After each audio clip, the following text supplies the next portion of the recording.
Hi students, मैं अश्विन। मुझे उम्मीद है आप सभी अच्छे होंगे। 100 प्लस फ्रीक्वेंटली आस्क्ड प्रोवर्ब्स इस सीरीज़ का ये लेक्चर नंबर 2 है। पिछले लेक्चर में मैंने आपको शुरू की 10 इम्पॉर्टेंट प्रोवर्ब्स पढ़ाई थी।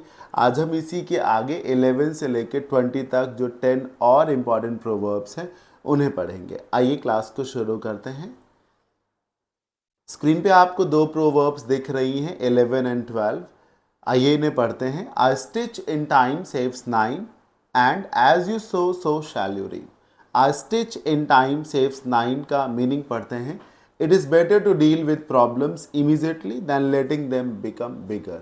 मतलब आपके सामने जब कोई समस्या आए तो बेहतर है कि आप तुरंत उसको सॉर्ट आउट करें, तुरंत उसका निपटारा करें, उसे बाद में के लिए ना छोड़ें, क्योंकि प्रॉब्लम को अगर आप बाद के लिए छोड़ देंगे तो वो और ज़्यादा बड़ी हो जाएगी। Basically a stitch in time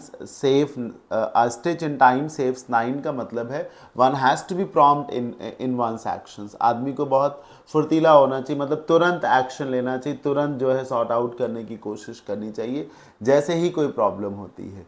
समझेंगे कैसे सर? स्टिच मतलब टाँके से हो सकता है, जैसे चोट लगती तो लोगों को स्टिचेस लगाए जाते हैं। अब इस इमेज से देखिए सर, जैसे कि मान लीजिए कोई कपड़ा है वो थोड़ा सा फट गया है, थोड़ा सा वो फट गया है, तो अगर तुरंत उसको सिल दिया जाए तो हो सकता है एक ही टांके से काम चल जाए। तुरंत उसको सिल दिया जाए तो हो सकता है एक ही स्टिच से काम चल जाए। लेकिन अगर उसको नहीं सिला जाएगा, छोड़ दिया जाएगा, तो धीमे धीमे वो और फट जाएगा। तब तो फिर एक टांके से काम नहीं चलेगा ना, तब तो 9 टांके लगाने पड़ सकते हैं ना एक तरीके से।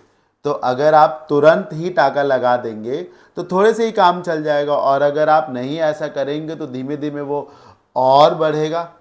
हाँ, वो जो कपड़ा कट गया है तब तो फिर आपको 9 टाके लगाने पड़ेंगे, राइट। तो a stitch in time saves nine का यही मतलब है कि जब कोई प्रॉब्लम आपके सामने आए, as and when it appears, आप उस पर काम करिए, उसे सॉर्ट आउट करिए। Don't let it become bigger, don't let it become more complicated. Don't ignore the sudden malfunctioning of your car. आपकी कार में एकदम से कुछ ख़राब हो गया, अब ये ठीक से स्टार्ट नहीं हो रही है, चलने में जर्क्स आ रहे हैं, प्रॉब्लम्स हो रही हैं, तो मुझे लगता है कि आपको इस मैल फंक्शनिंग को इग्नोर नहीं करना चाहिए। Just go to the garage, because a stitch in time saves nine. क्योंकि अगर आपने तुरंत इसको नहीं दिखाया तो ये बंद हो जाएगी एक दिन। अभी हो सकता है 2000 में ही आपकी कार की ये मैल फंक्शनिंग ठीक हो जाए, और अगर आप ऐसा नहीं करेंगे तो महीने भर बाद जब ये बिल्कुल बंद हो जाएगी तब 50,000 लग सकता है। That would be more difficult, right. Number 12, as you sow shall you reap. इसको कहते हैं जैसा बोओगे वैसा काटोगे। सो का मतलब होता है दाना छिड़कना, फसल बोना, और रीप का मतलब है फसल का पकना। तो जैसा दाना होगा, जैसा बीज होगा, वैसे ही तो फसल होगी। मतलब जैसा बोओगे वैसा ही तो काटोगे। As you sow shall you reap. जैसा बोओगे वैसा ही काटोगे। इस पर्टिकुलर प्रोवर्ब में ये भी पूछा जाता है, देखिए माफ़ करिए, यहाँ पर यू शैल लिख दिया गया है, जबकि ये पर्टिकुलर प्रोवर्ब यहाँ पे इन्वर्ट होकर आती है। तो यू शैल नहीं होता, it is shall you. As you sow shall you reap. जैसी फसल बोओगे वैसा ही काटोगे, जैसा करोगे वैसा ही भरोगे। अच्छा करोगे तो अच्छा होगा, लापरवाही के जैसे चीज़ों को करोगे तो लापरवाही वाली चीज़ें मिलेंगी। Meaning your actions determined your results. आपके एक्शन से पता चलता है कि रिजल्ट कैसा होगा। If you don't go to bed early you will wake up late. अगर आप रात को जल्दी सोएंगे नहीं तो सुबह जल्दी उठेंगे कैसे? रात को अगर देर में सोएंगे तो सुबह देर से उठेंगे, जल्दी सोएंगे तो जल्दी उठेंगे, है ना। As you sow shall you reap. Moving on, beauty is in the eyes of the beholder, better late than never, and blood is thicker than water. ये हैं आगे की प्रोवर्ब्स, इनको पढ़ते हैं। ये जो प्रोवर्ब नंबर 13 है, beauty is in the I of the beholder, इसको ऐसे भी बोलते हैं beauty lies in the eyes of the beholder, ऐसे भी बोलते हैं। Beauty lies in the eyes of the beholder या beauty is in the eyes of the beholder। मतलब है इसका कि सुंदरता देखने वाले की आंखों में होती है। सुंदरता देखने वाले की आंखों में होती है, समझ रहे हैं? इसका ये मतलब होता है कि कोई चीज़ जो आपको सुंदर लग रही हो सकता दूसरे को सुंदर ना लगे, या फिर जो चीज़ आपको सुंदर नहीं लग रही हो सकता दूसरे को सुंदर लगे। अक्सर हम आउटलेट्स पे जाते हैं और कई बार हम किसी कपड़े को नहीं खरीदते, ये कहते हुए यार ये तो अच्छा नहीं लग रहा है, इसको कौन पहनेगा, लेकिन कोई ना कोई उस कपड़े को पसंद करता और पहनता है। तो आपका परसेप्शन ब्यूटी को लेकर अलग हो सकता है, दूसरे का परसेप्शन ब्यूटी को लेकर अलग होता है। कोई पर्सन जो आपको सुंदर नहीं लग रहा दूसरे को सुंदर लग सकता है, क्योंकि सबका अलग अलग नजरिया है। ठीक, सुंदरता को लेकर, चीज़ों के एक्सेप्टेंस को लेकर, meaning the perception of beauty varies from person to person. जो सुंदरता की परिभाषा है, जो उसका परसेप्शन है, वो हर व्यक्ति का अपना अलग अलग होता है। Example, I don't really like the colour of your car. मुझे यार तुम्हारी कार का कलर बिल्कुल नहीं ठीक लगता, but then beauty lies in the eyes of the beholder. लेकिन मैं कौन होता हूँ कुछ बोलने वाला, सबकी अपनी अपनी चॉइसेस हैं। जैसे आपको ब्लू कलर की कार नहीं पसंद, आपको वाइट कलर की कार पसंद, और आपके फ्रेंड के पास ब्लू कलर की कार है और आप कह रहे हैं यार ये कलर तो बिल्कुल ठीक नहीं लगता, लेकिन उसको तो ठीक लग रहा है ना। It means beauty lies in the eyes of the beholder. Number 14, better late than never. इसको कहते हैं दुर्घटना से देर भली। बेटर लेट देन नेवर मतलब देर होना ठीक है, कभी ना होना तो ठीक नहीं है ना। बेटर लेट, देर होना ठीक है, देन नेवर, कोई चीज कभी ना हो उससे बेहतर है कभी हो जाए। अब एक बंदे की शादी नहीं हो रही, वो 30 साल का हो गया, फिर वो 35 साल का हो गया, फिर जब वो 40 साल का हो गया तो उसकी शादी होगी, मतलब होगी ना होती तब तो ज्यादा आफत थी। बेटर लेट देन नेवर, देर आए दुरुस्त आए, दुर्घटना से देर भली। Getting something let is better than never getting it. किसी चीज को कभी ना पाने से बेहतर है कि देर सवेर मिल जाए, बहुत है, काम चल जाएगा। We have been waiting for you for 3 hours। हम लोग आपका इंतजार यहाँ 3 घंटे से कर रहे हैं, but okay it's better late than never. आप आ गए यही बहुत है, ना आते तब दिक्कत थी, आ गए हाँ बहुत है। जैसे एक फिल्मी गाना है, देर लगी आने में तुमको, शुक्र है फिर भी आए तो। It means what, better late than never. Blood is thicker than water, ये है प्रोवर्ब नंबर 15। आइए इसे समझते हैं। Blood is thicker than water का मतलब है कि घर का रिश्ता, या ब्लड का मतलब है फैमिली रिलेशंस, ब्लड रिलेशंस, और वाटर का मतलब है फ्रेंड्स, सोसाइटल रिलेशंस, समाज के जो संबंध है वो। तो कहा जा रहा है कि blood is thicker than water, मतलब जो घर का संबंध है, जो परिवार का रिश्ता है, लोग उसको ज़्यादा वैल्यू देते हैं। भाई भाई होता है, कहते हैं ना, भाई भाई होता है, दोस्त दोस्त होता है, मतलब आप भाई को तरजीह दे देते हैं कई बार दोस्त पर, because blood is thicker than water. भाई भाई भाई होता है, दोस्त दोस्त होता है। Family relationships are always stronger than other relationships, या family relationships are always considered to be more valuable than other relationships। लोग परिवार को ज़्यादा महत्व देते हैं समाज की तुलना में। एग्जाम्पल से समझते हैं। I had a party to attend, मुझे एक पार्टी में जाना था, but I still chose to stay home, लेकिन मैंने घर पे रहना पसंद किया। You know why, because my grandmother was sick, क्योंकि मेरी दादी बीमार थी। तो मैंने सोचा कि भले ही मुझे पार्टी में जाना था, लेकिन दादी माँ बीमार है, उनके साथ रहने से ज़्यादा ज़रूरी पार्टी में जाना थोड़ी ना है। दादी दादी है, पार्टी पार्टी है। दादी ब्लड है, पार्टी वाटर है। As they say, blood is thicker than water, right?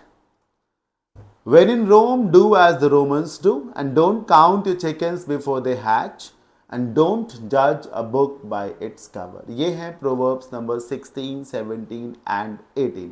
आइए पढ़ते हैं। When in Rome, do as the Romans do। इसको हिंदी में कहते हैं जैसा देश वैसा भेष। रोम एक देश का नाम है, तो जैसा देश हो, जिस देश में रह रहा हूँ, जिस जगह पे रह रहा हूँ, उसी के हिसाब से चलें। अब आप ऐसी जगह पर हो जहां पर सिर्फ नॉन वेज फूड अवेलेबल हो, जंगल में हो, वहां पर रोटियां ना अवेलेबल हो, तो क्या करेंगे, मर जाएंगे? नहीं, फिर आप सांप बिच्छू को पकड़ के खाएंगे, और क्या कर सकते हैं आप। तो जैसा देश वैसा भेष। कुछ लोग पढ़े लिखे होते हैं, तो वो पढ़े लिखे लोगों के बीच में अलग तरीके से रिएक्ट करते हैं। वही लोग इतने समझदार होते हैं कि जो लोग अनपढ़ हैं, गांव के हैं, ना समझ हैं, उनके बीच में वैसे हो जाते हैं। जैसा देश वैसा भेष। जैसे स्वदेश मूवी आई थी शाहरुख खान की, उसमें वो नासा का साइंटिस्ट है, ये रोल वो प्ले करता है। तो बहुत इंटेलेक्चुअल हुआ, लेकिन जब वो गांव जाता है तो वो सबसे घुल मिल जाता है बड़ी इजीली। जैसा देश वैसा भेष। When in Rome, do as the Romans do. Follow the local customs when you visit a foreign place. मतलब आप जहां कहीं भी हो वहां के हिसाब से चले, ठीक है। हाँ, सिचुएशन के हिसाब से खुद को ढाल लेना चाहिए। Adjust yourself with the situations you are in. You cannot be picky about food in this state. इस जगह पर आप भोजन को लेके बहुत पिकी नहीं हो सकते कि हम ये नहीं खाएंगे, वो नहीं खाएंगे, हम या तीखा खाएंगे, ऐसा नहीं खाएंगे, क्योंकि यहाँ पर फूड अवेलेबल ही नहीं ज़्यादा। और फिर यहाँ के लोकल्स जो हैं वो तीखा भोजन नहीं खाते, वो या ऐसा भोजन नहीं खाते, तो फिर आपको कैसे देंगे। So you have to make do with the local food that is available. You know, when in Rome do as the Romans do. 17, don't count your chickens before they hatch. ये प्रोवर्ब एक हिदायत के तौर पे है कि व्यक्ति को आशावादी तो होना चाहिए पर जरूरत से ज़्यादा नहीं। फसल बोने के बाद फसल के पकने पर ये उम्मीद करना कि इतने क्विंटल फसल होगी, ये तो ठीक है, लेकिन फसल को बोते ही समय ये उम्मीद कर लेना या बोने से पहले ही ये उम्मीद कर लेना, मतलब बहुत पहले ये एंटिसिपेट कर लेना कि ऐसा होगा, इससे आपको निराशा ज़्यादा हाथ लगती है। Don't count your chickens before they hatch. पहली ही मीटिंग में ये समझ लेना कि सामने वाला आपको सच में पसंद करता, उस नज़र से देखता है, सोलमेट के तौर पे देखता है। हो सकता है ऐसा आप सोचे तो चीट लगे आपको कि चीट किए गए, आपको लगे कि धोखा हुआ है मेरे साथ, है ना, क्योंकि आपको सोच समझ कर कि मतलब बहुत ज़्यादा ही एंटिसिपेट नहीं करना चाहिए। आज 100 साल आगे की बात आप एंटिसिपेट कर ले, ये ठीक बात नहीं है। Don't count your chickens before they hatch. जब कोई मुर्गी अंडे देती है फिर उसके ऊपर वो बैठती है, उन्हें सेती है, इस प्रोसेस को हैचिंग कहते हैं। हैचिंग से ही वो एग्स एक दिन फूटते हैं। होता क्या है कि ये जो बर्ड्स हैं या जो भी रेप्टाइल्स हैं या इंसेक्ट्स हैं जो अंडे देते हैं, इनके द्वारा दिए गए सारे अंडों में ऑफस्प्रिंग यानी बच्चे नहीं होते। कुछ एग्स जो हैं वो लाइफलेस होते हैं, वैकेंट होते हैं। हाँ, साइंस के मुताबिक जो है ये एक ट्रिक है इनकी अपने एग्स को प्रीडेटर से बचाने की। कि जैसे किसी चिड़िया ने 10 अंडे दिया, उसमें 6 में जो है वो चूजे हैं और 4 में नहीं है, तो मान लो एक सांप ही उन अंडों को खाने गया, तो उसने एक अंडे को खाया तो खाली निकला, दूसरे को खाया तो खाली निकला, तो सोचेगा ये सब बेकार हैं, तो वो छोड़ के चला जाएगा। इससे कई बार उनके वो एग्स बच जाते हैं जिनमें लाइफ होती है। ठीक, तो क्या है कि जो बर्ड्स एग्स देती हैं उन सब में लाइफ नहीं होती, तो जब सब में लाइफ नहीं होती सब में चिकन्स नहीं निकलेंगे। तो आप पहले से सोच रहे हैं कि 3 अंडे मुर्गी ने दिए, तीनों बच्चे निकलेंगे। लेट से आप एक मुर्गी लेकर क्या है, उसने 3 अंडे दिए, आपने सोचा तीनों बच्चे निकलेंगे और ये बच्चे 2 महीने बाद फिर से 3-3 अंडे देंगे, उनसे 3-3 बच्चे निकलेंगे, फिर वो 2 महीने बाद 3-3 अंडे देंगे, उनसे 3-3 बच्चे निकलेंगे। आपको लगा 1 साल के भीतर मेरे पास जो है लगभग 150 से 200 मुर्गियां हो जाएंगी, मैं इतना पैसे वाला हो जाऊंगा। पता चला जब वो अंडे फूटे तो 2 में बच्चे निकले, 1 में बच्चे नहीं निकले, यानी आपकी सारी कैलकुलेशन जो है धरी की धरी रहेगी ना। फसल बोते ही आपने साहूकार को, मतलब आपने फसल बोई और फसल बोते ही आप जो है गाड़ी फाइनेंस पे ले आए, ये सोचते हुए कि जब फसल पकेगी तो हम इसका कर्ज दे देंगे। सर फसल पकी लेकिन फसल उतनी अच्छी नहीं हुई और आप कर्ज में डूब गए। So don't count your chickens before they hatch. बहुत ज़्यादा एडवांस में एंटिसिपेट नहीं करना चाहिए। Don't make plans based on events that have not happened yet. अभी जो हुआ ही नहीं उसके आधार पे क्या कह सकते हैं। Wait for the offer letter before celebrating about getting a job. आपका लिस्ट में नाम आ गया है लेकिन अभी सेलिब्रेट ना करें जब तक जॉब ऑफर नहीं आ जाता, ज्वाइनिंग लेटर नहीं आ जाता। Don't count your chickens before they hatch. मान लो इसी बीच में भर्ती कैंसिल हो जाता, आप क्या करोगे? तो unless you get your joining letter तब तक ना सेलिब्रेट करें। डोंट जज a book by its cover. शक्ल से किसी की सीरत का पता नहीं चलता, सूरत से किसी की सीरत का पता नहीं चलता। बाहरी कपड़ों से व्यक्ति अंदर से कैसा है ये कई बार पता नहीं चलता है ना। चेहरा देख करके दिल को पता लगाना मुमकिन नहीं है। चेहरा देख करके नहीं समझ सकते कि व्यक्ति मन से कैसा है। हो सकता है कोई चेहरे से बड़ा सुंदर दिखता हो और मन से बड़ा गंदा है। हो सकता है चेहरे से कोई बहुत साधारण दिखता हो या कुरूप दिखता हो, पर मन से वो बड़ा ही अच्छा हो, मन से बड़ा वो सुंदर हो। तो व्यक्ति का जो आउटर अपीयरेंस है, जो एक्सटर्नल अपीयरेंस है, दैट डज नॉट डिसाइड कि वो अंदर से कैसा होगा। डोंट जज a book by its cover. Don't form an opinion about someone bye there appearance. किसी व्यक्ति को देख कर या किसी चीज़ को देख कर ही ना तय कर लें कि वो बहुत अच्छा या ऐसा होगा। हो सकता है वो ऐसा ना हो। She may look innocent but don't जज a book by its cover. She is the greatest trouble maker I have ever seen. वो चेहरे से बहुत भोली मालूम पड़ती, लेकिन इसके भोलेपन में जाओ ना, वो बहुत बड़ी पनौती है, आफत है। वो तुम्हारे साथ हुई तो आफत ही आफत होनी है। She is the biggest trouble maker I have ever come across. Don't जज a book by its cover. वो खाली चेहरे से भोली मालूम पड़ती है, वे नहीं भोली। Last two proverbs. Don't put all your eggs in one basket. And finally, early bird catches the worm. Don't put all your eggs in one basket. यहाँ भी एक हिदायत है कि अपने सारे एग्स एक ही बास्केट में ना रखें। सारी चीज़ों को, सारी सेविंग्स को एक ही जगह ना रखें। सारी एनर्जी एक ही काम में ना लगाएं। सारी सेविंग्स आपने घर में एक कबर्ड में रखी, अनफॉर्चुनेटली घर में चोरी हो गई, सब चला गया, कुछ बचा। और अगर आप उन्हीं सेविंग्स को अलग अलग जगह पर रखें तो एक जगह से वो गायब हो जाएंगी, 4 और जगह तो बच जाएंगी। एक डलिया में आप सारे एग्स लेके चले गए, पैर फिसला, आप गिर गए, डलिया नीचे गिर गई, सारे एग्स फूट गए, लो हजारों का नुकसान हो गया। और अगर आपने उन्हें 4 डलियों में अलग अलग रखा होता तो एक के फूटते बाकी को तो बच जाते। तो सारी ऊर्जा, सारा पैसा एक ही जगह ना रख दे, एक ही काम में ना झोंक दे सारी ताकत। Don't risk everything on a single venture. सब कुछ एक ही चीज पे दाव ना लगा दें। Don't invest all the money in the stock market. Stock market में पैसा लगाएं, लेकिन सारा पैसा स्टॉक मार्केट में ना लगाएं। You should never put all your eggs in one basket. ठीक, मुझे एक एग्जांपल याद आ रहा है कि बहुत से लोग, जब सहारा कंपनी चल रही थी तो बहुत से लोगों ने अपनी सारी सेविंग सिर्फ सहारा में लगाई, लाखों रुपए जमा किए, वो भी सिर्फ सहारा में, और आज सहारा ने उन्हीं को बेसहारा कर दिया। समझ रहे हैं? तो ये होता है when you put all your eggs in one basket. Early bird catches the worm. चिड़िया का जो फेवरेट फूड है वो दाने नहीं है सर। चिड़िया मुख्य रूप से कार्निवोर्स है, मांसाहारी है। मुख्य रूप से उसे कीट पसंद है, कीड़े पसंद है। चिड़िया बहुत सवेरे जो है उठ जाती, 4 बजे ही उठ जाती है, क्योंकि जब वो 4 बजे उठती तभी जाकर के उसको कीड़े खाने को मिलते हैं। क्योंकि सूरज की पहली किरण पड़ते ही जो कीड़े हैं धूप की वजह से पत्तियों के नीचे चले जाते हैं, तो वहां वो छुप जाते हैं। तब चिड़िया को कैसे दिखेंगे?